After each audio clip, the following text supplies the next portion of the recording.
As we move through, in order to allow Kay to move through her material and deal with a great deal of knowledge to share with you without getting too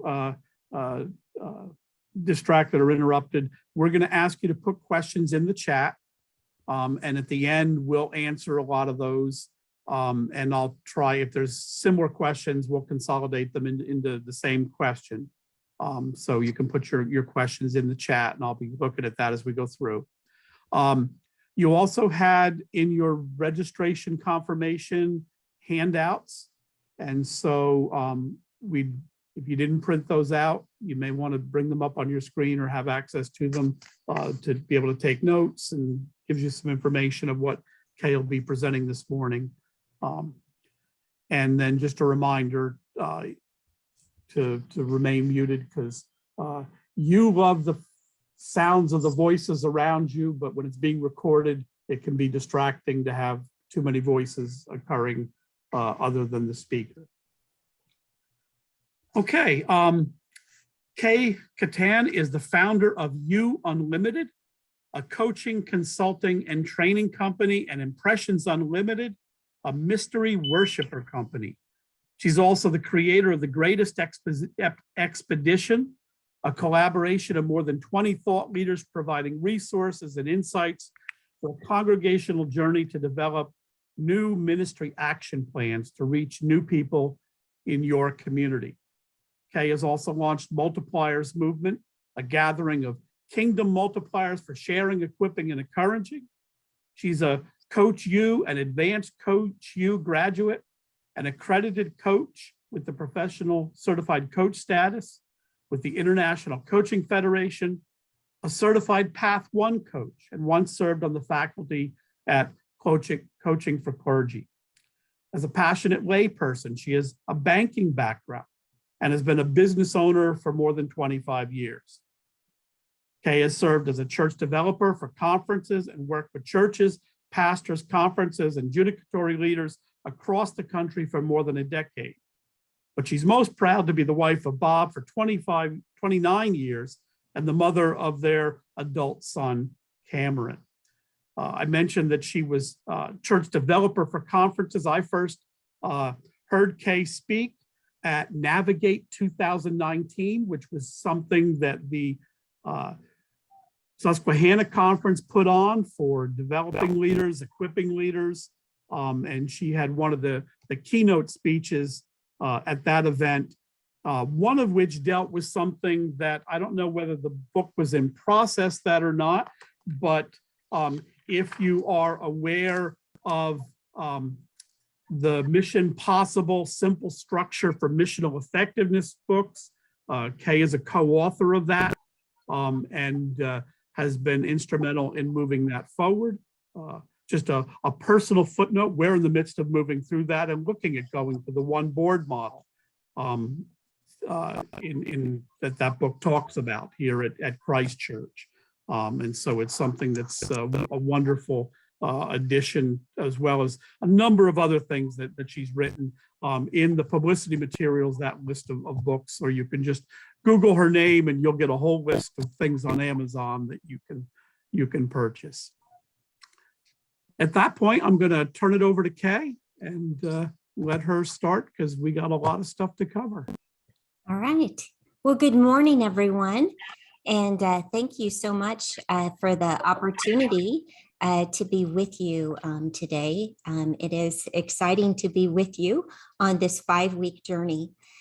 We are going to be working on the book, Being the Church in the Post-Pandemic World.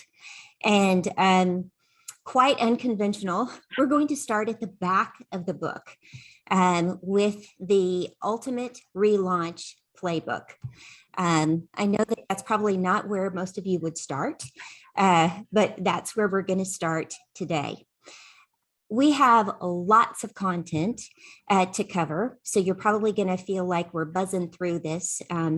So I hope maybe you have a copy of the book to maybe go a little bit deeper. But you also have your hand out there, so you can be taking notes as well. So let's go on and get started with the ultimate relaunch playbook from being the church in the post-pandemic world. I believe that we have the opportunity here today to be looking at 4 different, what I call reset areas. So we're going to be doing a lot of rework today around recalibrating, relating, recommitting, and relaunching. So the church is in a rare season of possibility. I think this pandemic, although it's been a horrific season, it has given us so much possibility like no other time that the church has been in.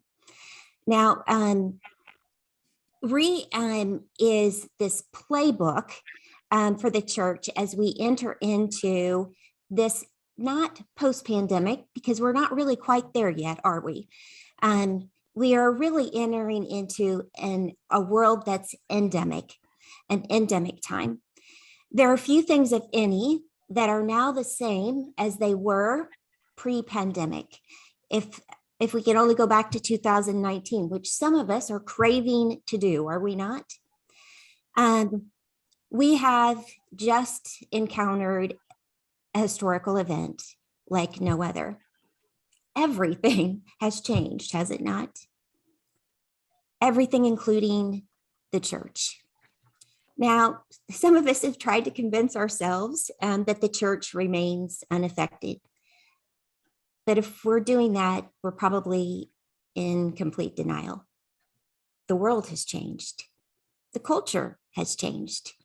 Therefore, we as individuals cannot escape also being affected by this change. So since those individuals make up the church, the congregation, we too, the church has changed. Like it or not, that's where we all are. It's time to face that reality and respond with faithful obedience as the church. Now, as your church eventually emerges out of this pandemic into this endemic world, we find ourselves in this unique situation, in this unique, what I call opportunity. What was is no more, but what is has yet to arrive. The church is in this rare season of possibility. Now, our challenge is to take advantage of this season by doing the faithful work of discernment, forward thinking, and yes, even strategizing. Now, our tendency as the church is to retreat back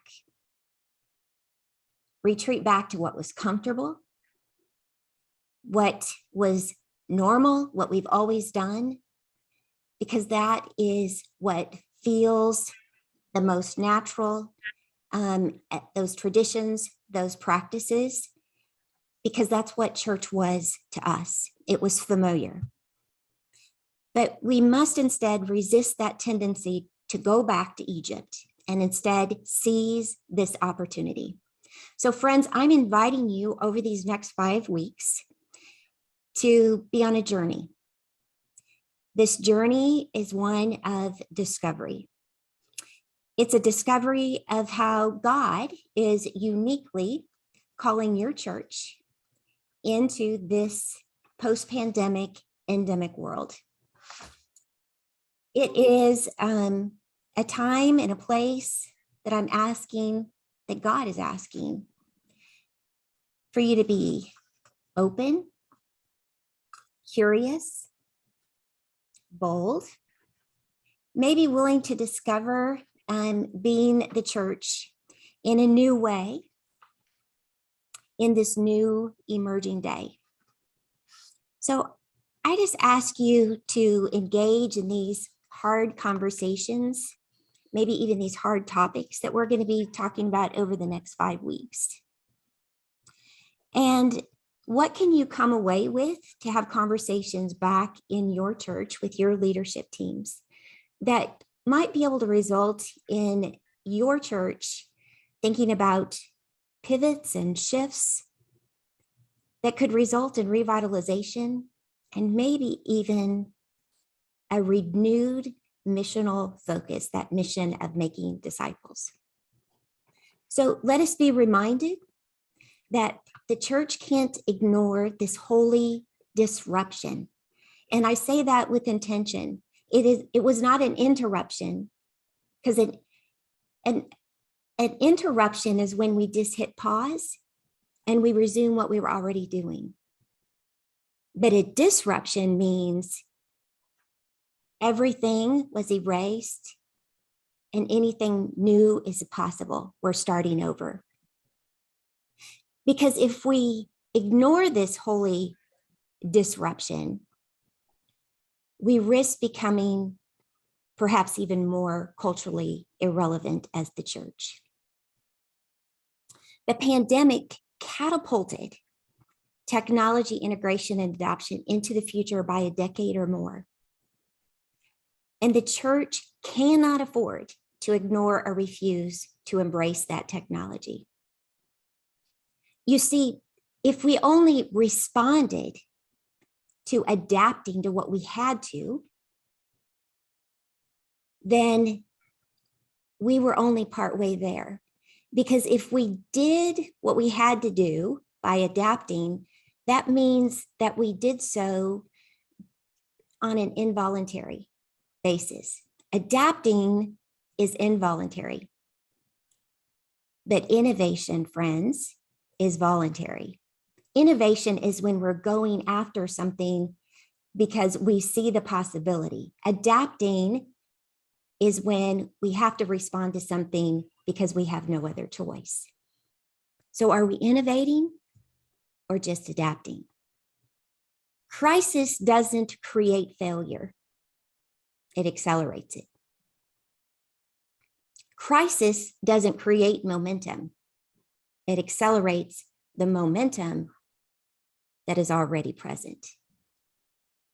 So this re-journey that I'm asking you on today can help your church use this season of opportunity as one of recreating itself, re-entry into the community, a time to recalibrate the needs, a chance to relate to your community, perhaps in a new, more meaningful way, an opportunity to recommit to the church in its mission and purpose, and a new focus and intention, and a season to relaunch the church into the neighborhood, reclaiming whose we are and who we are. So opportunity is knocking, friends. Don't reopen your church. Yes, I'm saying that. Please don't reopen your church. Instead, relaunch your church into your community. And I'm giving you the ultimate relaunch playbook with a step-by-step guide in exactly how to do that. Because if we simply just go back and put the key in the door like we and go back to what we were doing before, we're going to perpetuate what was already there. And then we're going to be frustrated that we're not responding in ways that are more relevant. So we're going to get to that first reset that I was talking about, recalibrate. I've often said, why are we not training all church leaders, pastors and laity alike, as though they were church planters? Wouldn't that be a great thing? Because each church goes through multiple life cycles. And if we have this understanding of what those different phases of church planning look like, I think we could continue to think about those different phases, even as it relates to existing churches. So what opportunities could be before us if we reorient ourselves in thinking about congregations as a new church plants, rather than, quote, going back to the established church or the way things were? This refreshing perspective enables us to reconsider options that might not otherwise be on the table for consideration. So that first phase of a planter's would be discerning. So discerning is that time when we really are looking at that deep congregational call to intentional prayer. What is God asking of your congregation at this time? In our newest book, which is part of the Greatest Expedition series, Open Road by Sue Nelson Kibbe talks about breakthrough prayer. And it's asking God for clarity on what is it that God is asking you to take responsibility for. It is a time of asking God to break through and open doors to new hopes, dreams, and possibilities for your church. What if your church were to start with a breakthrough prayer initiative as a way of discerning? Now, the next phase is the visioning phase. The vision is the unique way that your church lives out the mission. Every church has the same mission, and that is the Great Commission to go and make disciples of Jesus Christ for the transformation of the world. But each church is unique in the way that they live that out. And the vision changes from time to time because it is the intersection of the needs of the community or the problem that the church is called to solve in your community.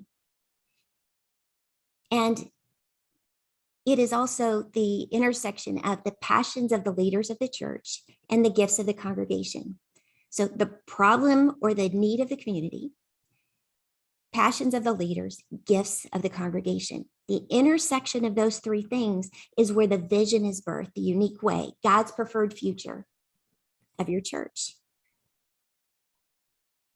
So have any of those three things significantly shifted as a result of the pandemic? Or perhaps do you need to start a new life cycle in your church? If your church is in decline, we know that vision is what starts a new life cycle. So maybe a new vision is what your church may need to create momentum and energy, excitement, generosity. It legitimizes leadership. Vision is kind of that powertrain, if you will. And so if you're missing that, maybe you need to consider visioning. The season of gathering is a time of building new relationships with new people from the community who have a shared energy and excitement for the vision. One person begins building relationships, and through invitation, they're on a journey together.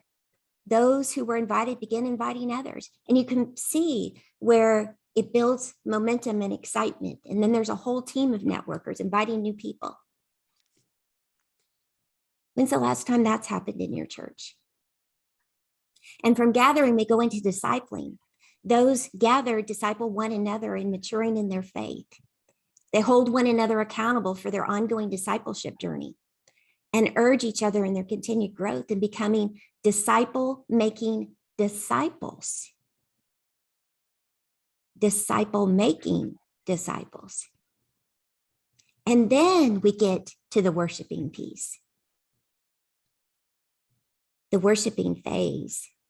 And see, this is where we use most of our attention and resources in an established church. We are created to be in relationship with one another and with God. And as humans, we have worship embedded in our human nature. We express the love of our Lord God with our heart through worship. And worship is designed with the mission field, with those that God is still asking us to reach in mind. Not just those that are already in the congregation, but for those that we still are called to reach. taking into consideration the mission field's interests and desires and needs. Then we move into the maturing phase. This is a season of growing people and the systems to support a healthy congregation and enable the mission of making disciples and the vision, the unique way that you do so. This includes growing people in discipleship and leadership with a multiplication expectation. Multiplying leaders, multiplying disciples, multiplying congregations. With a multiplication expectation from the very beginning. And then the final phase is the actual multiplication itself. Healthy organisms grow and multiply. Healthy churches grow and multiply. Vital congregations multiply disciples, leaders, ministries, and faith communities. Multiplication is part of the church DNA, and therefore it comes naturally when we plant it as part of the DNA to begin with. Wouldn't it be exciting if we thought about recalibrating churches as though they were planters or a church plant from the very beginning? Let's look at the second reset for consideration. Relate.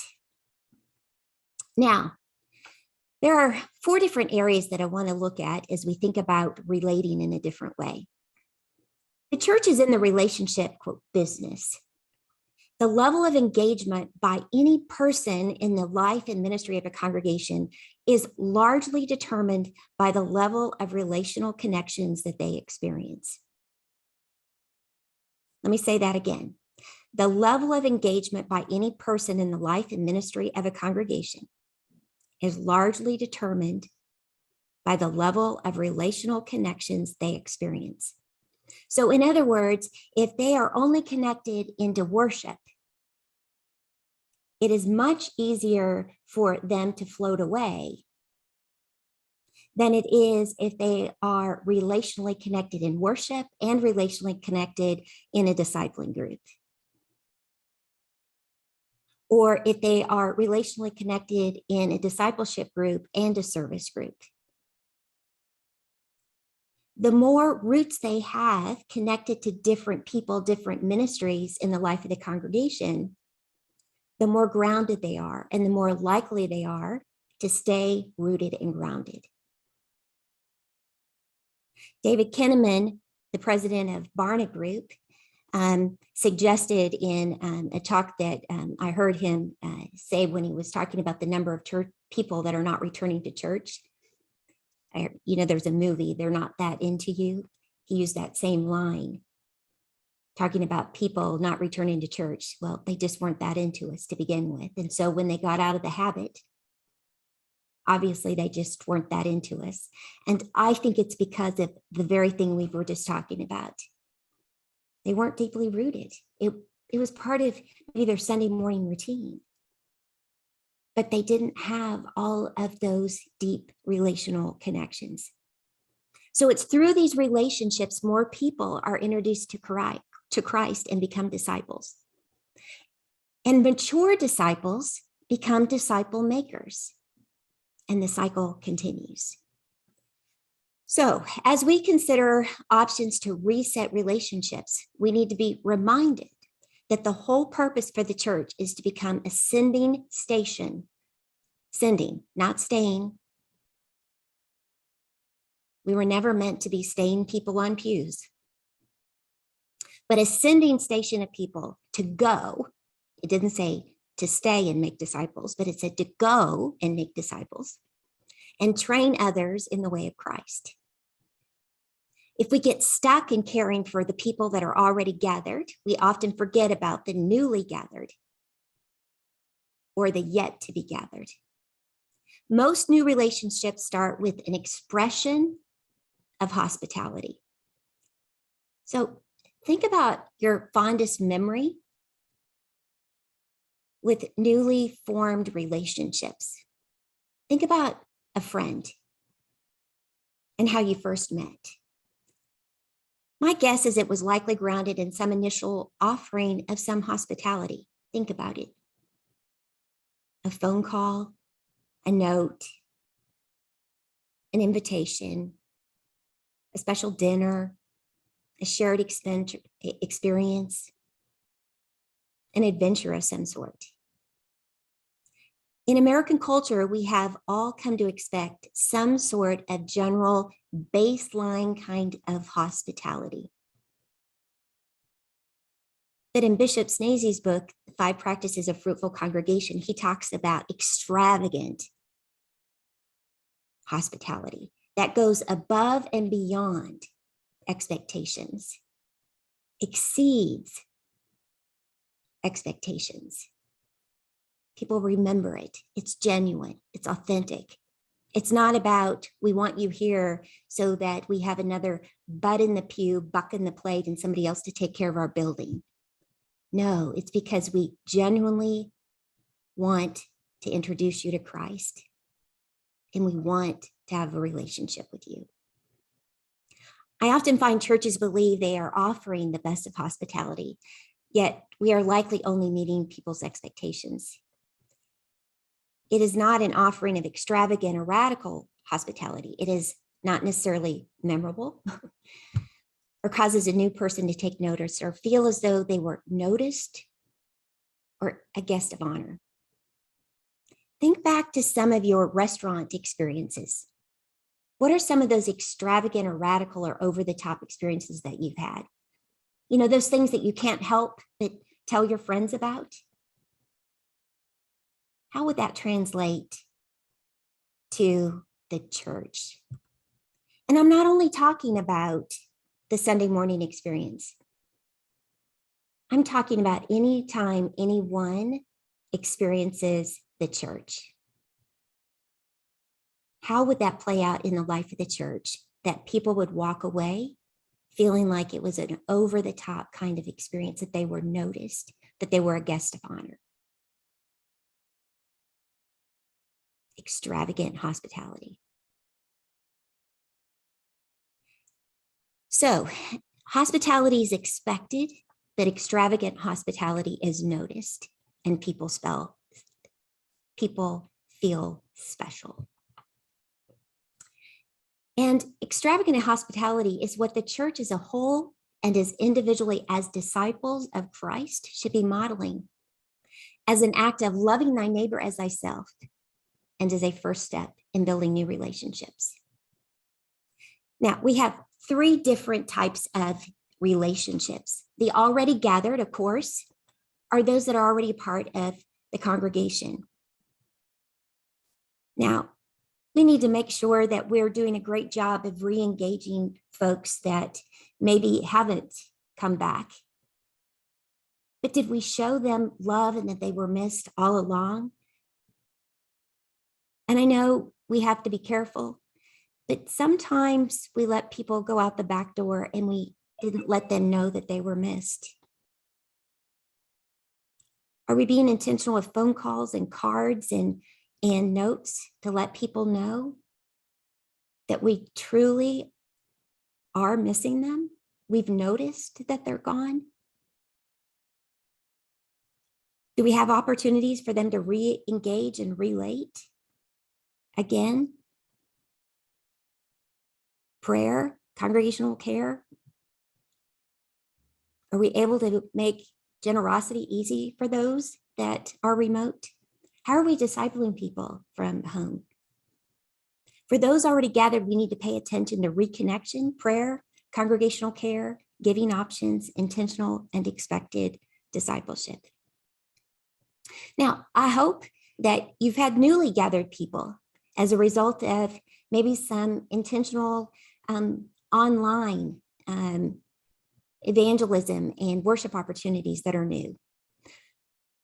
So when the pandemic hit, those who were already gathered in local churches likely had to make a hard, fast pivot to online. Some of you maybe were already there, but some of you went there for the first time. Without any intentionality or perhaps even any realization, the churches launched a second site. The church became a multi-site overnight. Were we thinking about extravagant hospitality for new people as we were doing that? Another way to think about this is to consider that the church has entered into a ripe mission field full of unchurched people. Because in that digital mission field, 70% of that population is unchurched in all ages and stages of life. Now, another thing to consider is whether or not we're offering online worship or are we offering online ministry, the full expression of the church. I think for many of us, we were just thinking about that 60-minute experience. Online ministry is the full expression of the life of the church offered digitally. In other words, it encompasses extravagant hospitality, optional methods of giving, connection, engagement options, discipleship, service, prayer, and faith sharing. Does your church offer an online worship or online ministry? Our people, our culture is lonely, depressed, anxious, stressed. They're looking for a third place to belong. Are you offering that in your mission field? For those newly gathered, we need to intentionally and authentically provide relational connections to help them engage in ministry and discipleship in meaningful ways. Now, the yet to be gathered, because we are in the disciple-making business, which is accomplished through relationships, our primary focus, attention, energy, and resources should be those yet to be gathered. Those yet to be gathered are people who are unchurched that God is calling your church to reach, calling your church to take responsibility for reaching. In a pandemic world, some were quick to reject the possibility of reaching new people when the world was in quarantine. We got to take care of our own people. We're doing all we can do. Yet there were so many opportunities to continue to connect with new people. There were some really creative things going on and still are, watch parties. Invite others as you're viewing online. Whole lot of innovation was going on. People were doing driveway worship, socially distanced, starting new groups online. There were all sorts of online contests and trivia challenges and devotions and Bible study podcasts, virtual music concerts. All sorts of things were happening. It only took imagination to connect with people in a virtual world. Even virtual dance-offs were happening. The yet to be gathered are to be the primary focus of the church, but so often the already gathered are. Mature disciples are modeling this through their own focus, attention, inviting, and discipling new people in the community.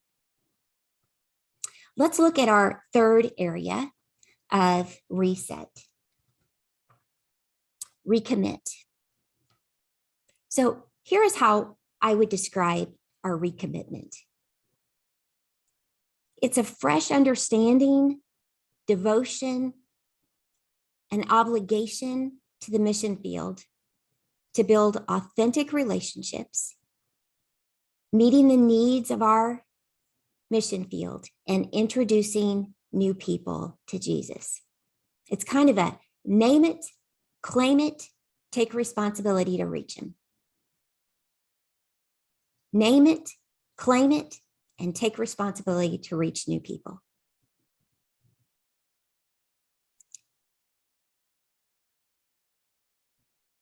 Can you imagine if we began to kind of make that our chant? Name it, claim it, take responsibility to reach new people.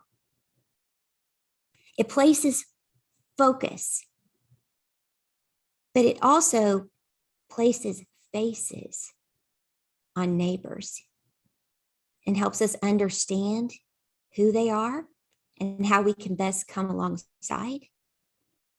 each and every one of them, as both a neighbor and a faith community. As the church, we should become the community experts in knowing our neighbors, because if we don't know them, it's going to be hard to reach, to get to form relationships. And how do we do that? We have to become a part of the community. Live in the mission field, do business in the mission field, shop in the mission field, make new friends in the mission field. So often we are a part of this Christian bubble where we do life only with other Christians who are a part of the church.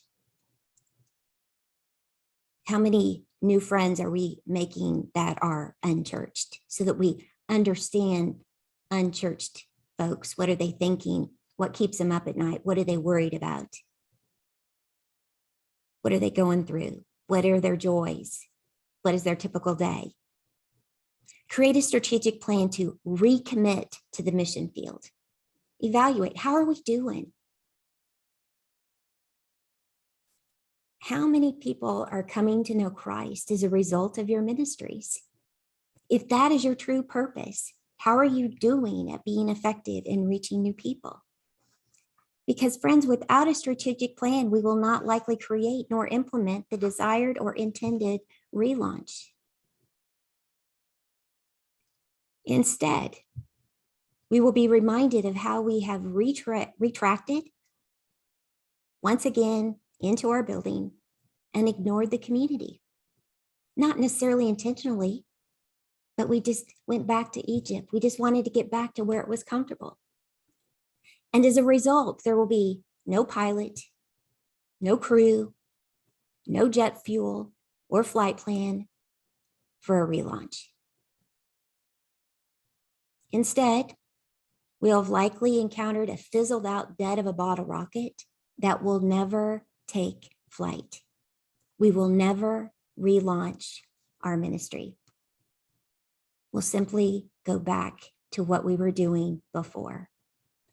And I guess I ask you, was that working for you? The fourth reset is what I call relaunch. So this is an intentional plan, a recommitment to your mission field, to truly relaunch your church into the neighborhood. It starts with a prayer team. So think about going back to that breakthrough prayer. How are we praying that God will give us clarity for what it is that God is calling us to do as we relaunch into the community? Who's God calling us to reach? How are we thinking about reaching it? And even if you are already back in your building, you've been back in your building for a year, there is still this window of opportunity that is before us. So don't feel like you still can't do it. The pandemic has come, we've had these peaks and valleys and we're back into another peak. There is still time to do this. We haven't missed it. Relaunch is full of potential if we invest wisely and strategically with time, commitment, resources, energy, and a heart for our neighbors. It's a reintroduction of the faith community to the neighborhood. It is far beyond getting those already gathered back into the building to worship together. It is a gathering those that were already gathered is part of the relaunch, but it isn't not the relaunch.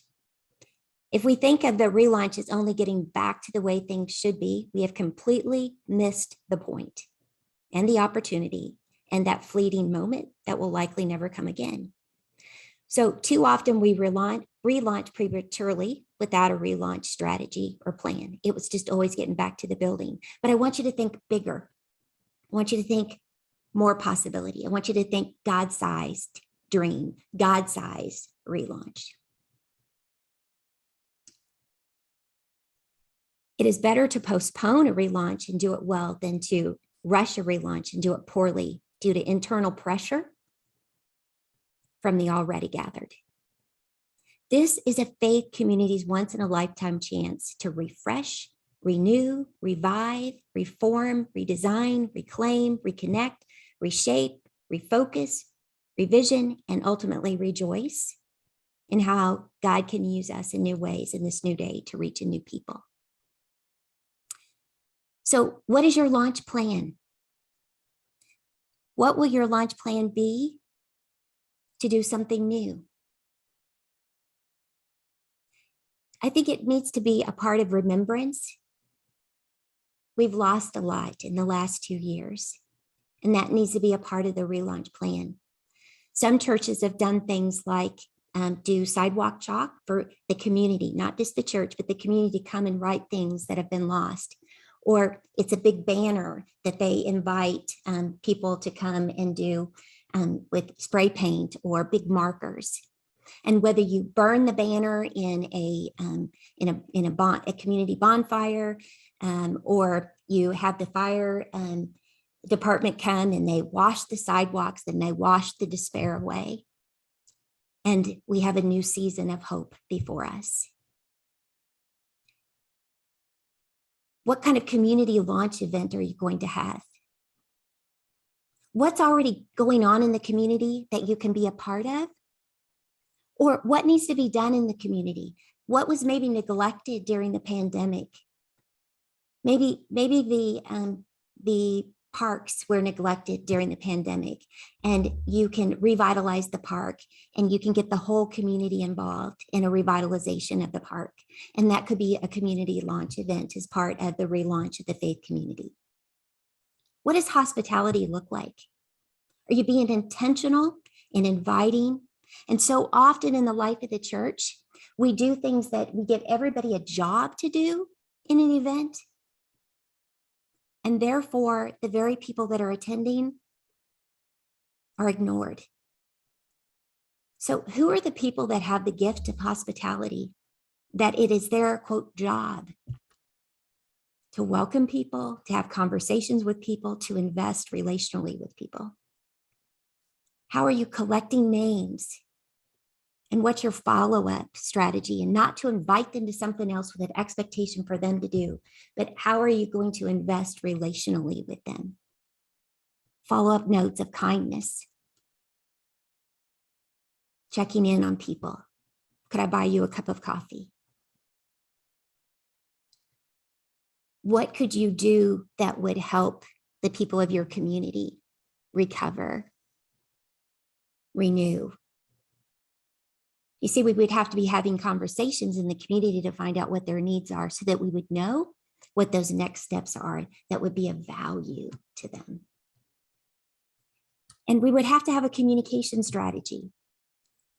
Maybe you might have to invest by contract, or maybe this is an ongoing strategy to have a part-time person on staff that is going to be doing some social media or direct mailers or door hangers to collaborate with other businesses and other nonprofits to get the word out about the community launch event.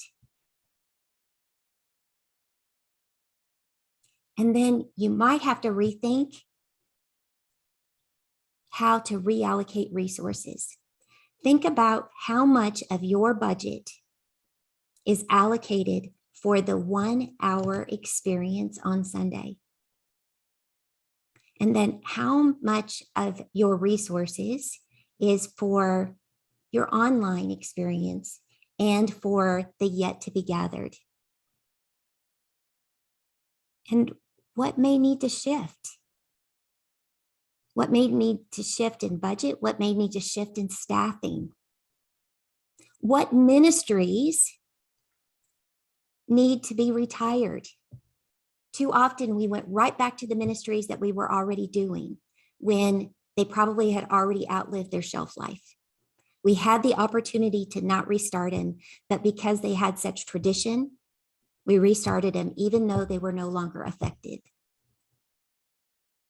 And by effective, we have to know what's the intended outcome? How is it aligned with our mission and vision? How is it either reaching new people to know Christ or deepening people's discipleship?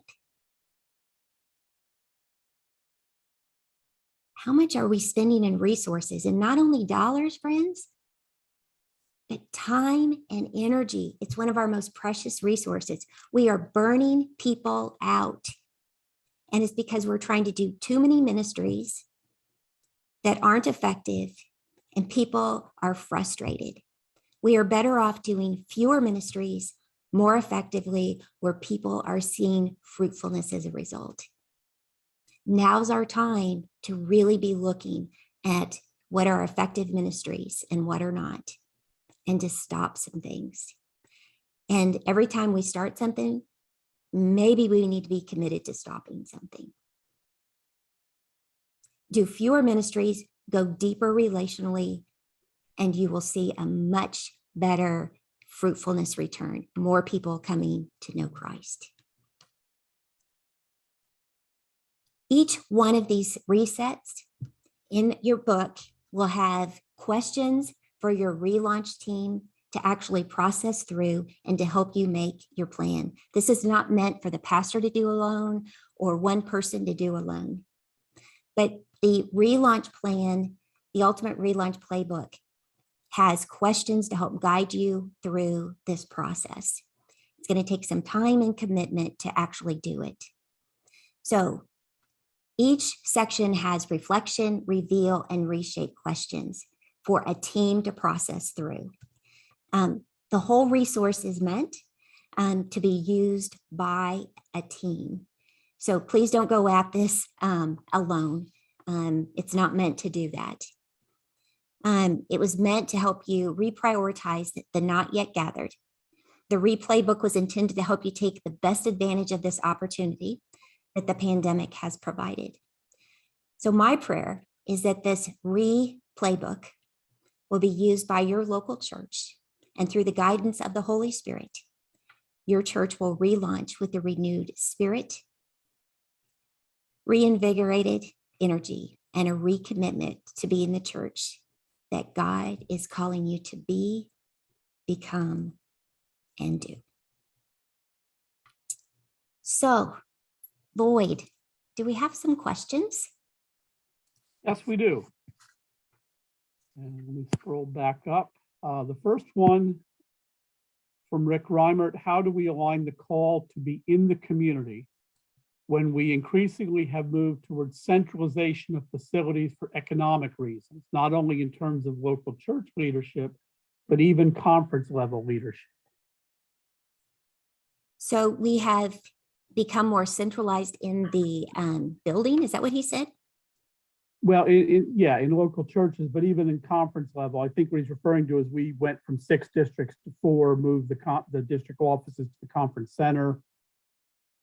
You know, when everything's getting centralized, how do you stay in the community? Okay.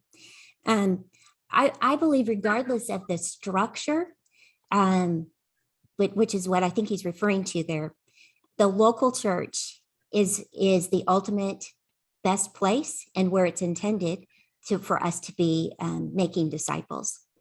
And so when we are thinking about disciple making and being engaged in the local community, it is about teaching our local congregations and modeling that our disciples, our congregants, being the church is not being in the church 1 hour on Sunday morning. Being the church is about being a part of the community. Like I said, doing life in the community, being a part of the community. And so it's a way of thinking about discipleship in a different way. And so it's a sent movement. And so it's a different way of thinking about it and teaching people, but we certainly have to model it first by pastors and lay leaders. So think about it as part of storytelling in the sermons. So when the pastor starts telling stories in the sermon of, when I was eating in the local diner and engaged in conversation with the owner or the manager or the server, and started in this conversation, and so happened, and the server is on the front row today, or I was able to be at bedside when that server's father died, or whatever the case may be. You begin to tell the stories of engagement in the community and the expectation of that's what it looks like, that's what it feels like. And the pastor begins to take another person with them to engage in those kind of relationships and conversation. And the lay leader does the same thing, right? And so that's how you begin to model it and become a part of the community as a sent. Structure has nothing to do with it. It's about how we go about being disciples in the world. Lloyd, could I just quick follow so that Kay has a better sense of where the source of my angst in this question came from? Yeah, go ahead. Okay, so Kay, for over 30 years, I've been a pastor who has intentionally lived in the communities, actually mostly by appointment intentionality, but for the last 10 years, actually choose to live in the community where I served, as opposed to living in the home that I own. However, since I retired, I'm now for 3 years been living in my home, which is about 15 miles away from the church that I serve.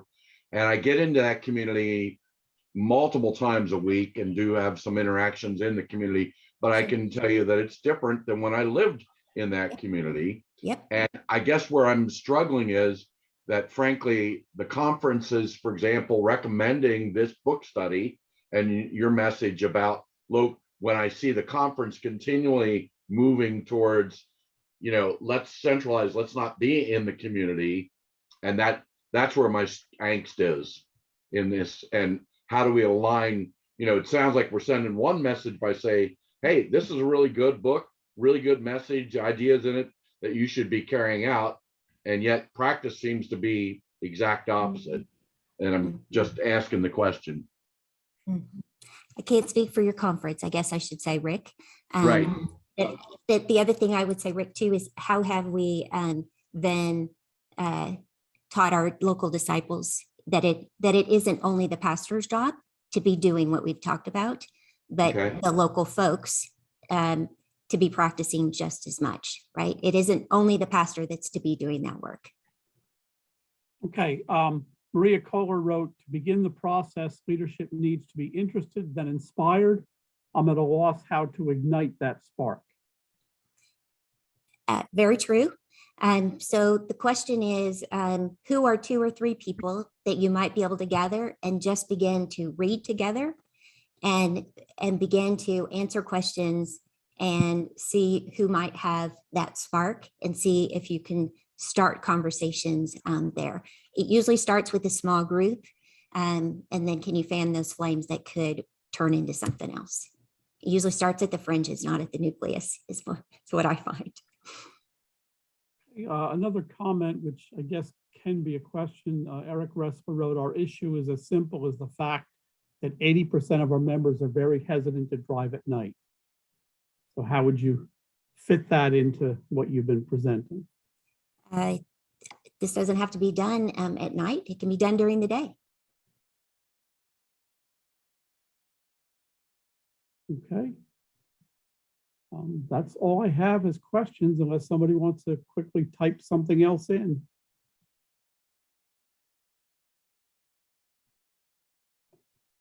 Y'all are being too easy.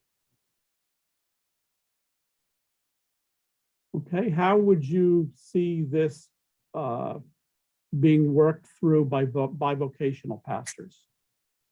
I think that's an even better opportunity because you're in the marketplace all the time, Eric. And so you have the opportunity to be meeting that many more people and to be modeling what it looks like to be a marketplace multiplier. So who are you meeting during the day and telling those stories and demonstrating that to other people, other disciples who are working in the marketplace, so that they don't see their life compartmentalized as Sunday morning and then the rest of their work, right? Because that's not the way it was meant to be, right? That we compartmentalize, that we're a disciple of 1 hour on Sunday, and then the rest of the time, we go about the world. Okay, Kay, do you have any final closing comment you'd like to make? I think part of what we've been talking about today is a complete shift in the way we've been thinking about the world. You know, when we became the United Methodist Church in 1968, we were a receiving entity. The culture was such that it was about the church. We were central, and the culture. I mean, nothing was even open on Sunday, right? And so that's what you did: is you went to church on Sunday and you spent the rest of the day with your family. And our culture has significantly shifted, and unfortunately, sometimes we still act as though we're in that kind of church culture or Christian culture, and that we're still standing at the door, just receiving people. I don't think that was ever the way it was intended, but that's the way we enjoyed it for a while, and that's the way many of our people have been trained to think. And I was working with the church not too long ago, and an older woman, her heart was breaking, and we were talking about ways to connect with the community, and she was talking about Epiphany Sunday, and she made the comment, they just don't know how they would bless us, they being community people, by just showing up on a Sunday. And as I said, you know, first of all, they wouldn't even know what Epiphany Sunday was. And secondly, I said, did you, with all due respect, did you hear what you just said? And she's like, what? And I said, how they would bless you. I said, isn't this about us going out and being a blessing to our community? And you could see the tears coming down her cheek as there was an aha for her that there was a paradigm shift. She had never thought about it in that way because she had been taught to receive, not to go. And I know that's a hard shift for many. So I guess that's my parting words for you is, how do we go and be the church rather than stay and receive? I think we were always meant to be pioneers, not pew sitters. Okay, so on those words, we'll give you some thoughts to keep reading. And if you haven't finished the book yet, and keep pondering, and come back ready next week for some more discussion and learning and moving through this process of looking how to relaunch rather than just reopen. Next week it'll be flexibility and relational, the first two chapters of Game Changers. Okay, all right. Bye, everybody. See you then. Yep. Thank you. Bye, everybody.